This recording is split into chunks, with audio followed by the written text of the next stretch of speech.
Hey, hello, it's me, Dersh, again. I made some changes to the build to make it a bit more defensive, as I said I would.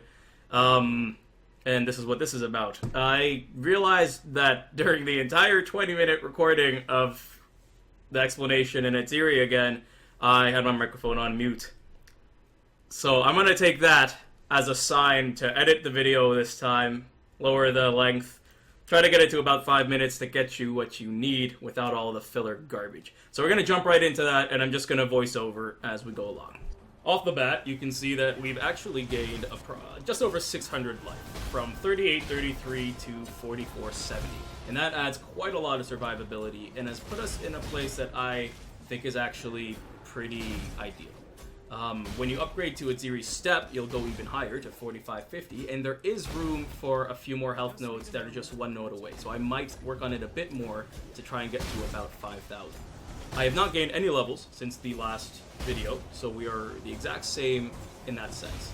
All I've done is, again, spec'd into some more life nodes, gotten rid of a bit of damage, and I'll explain that when I get to the skill tree, and added Belly of the Beast instead of Carcass Jack, which does reduce the AoE slightly, but as you can see, the clear speed has pretty much not been affected. Not only that, but our damage has actually increased instead of decreasing, and that's happened by speccing into 2 more jewel slots, and each jewel adds approximately 10,000 damage per throw. And how that's done is through triple dipping with Elemental Multiplier. Also, trap damage is very big. So, we throw out 2 of those jewels. One of them has life. They were both very cheap. One of them costed me 1 chaos, one of them costed me 1 alchemy. I'm trying to keep this as budget as possible so you can run this without having a lot of currency. Additionally, we lost the frenzy charge generation, which doesn't really make that big of a difference, and some elemental penetration. And I've offset that by using elemental weakness now, as I had talked about in the previous video, instead of Assassin's Mark, because our crit chance is already very high. So we start at about 65, and with the 4 power charges up, which was 5 before, we actually spec'd out of one of those as well, because it's really not necessary. We get to about 80% crit chance with our blast ray.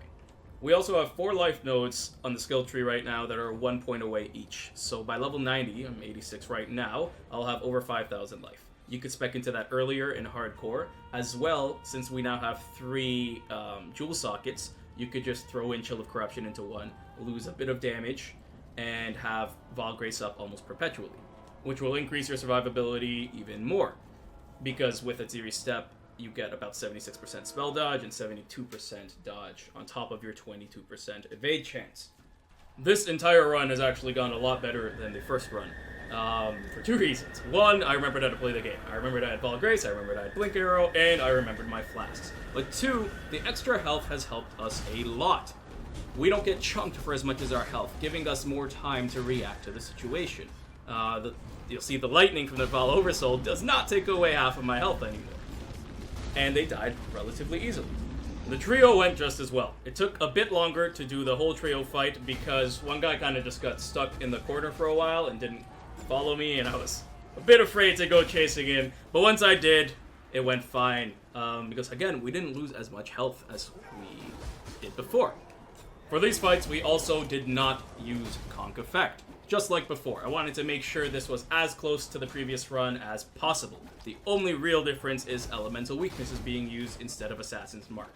We are, again, not using any 5-link here. I know someone commented before saying he's using a 5-link Carcass Jack, but I'd said I wasn't using that in the previous video. So I'm going to reiterate that now. I'm not using a 5-link for this. The 5-link was Vaal Burning Arrow, and Vaal Burning Arrow is not even on my hotbar.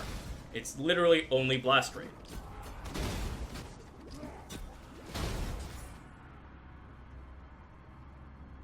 The Atziri fight went equally as well. The bleeds didn't do as much, her regular attacks didn't do as much damage. I did almost get hit by a flame blast around halfway through, though I don't think it would have actually killed me because of our extra health.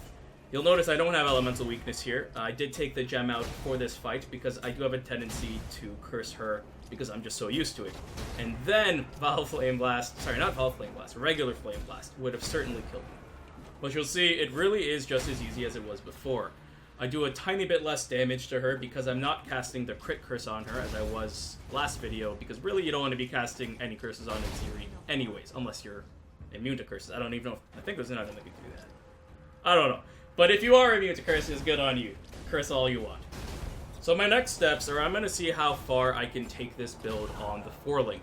I'm going to do some high-level maps. I have a palace map, I have a core map. I'm going to try those out. If those go well, I'll do some twinned ones to see exactly how far you can take this build on a really cheap budget.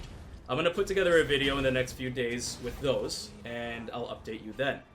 In that video, I'll be going over the strengths and the weaknesses for mapping, as well as if I do make any changes in the interim, I'll explain those.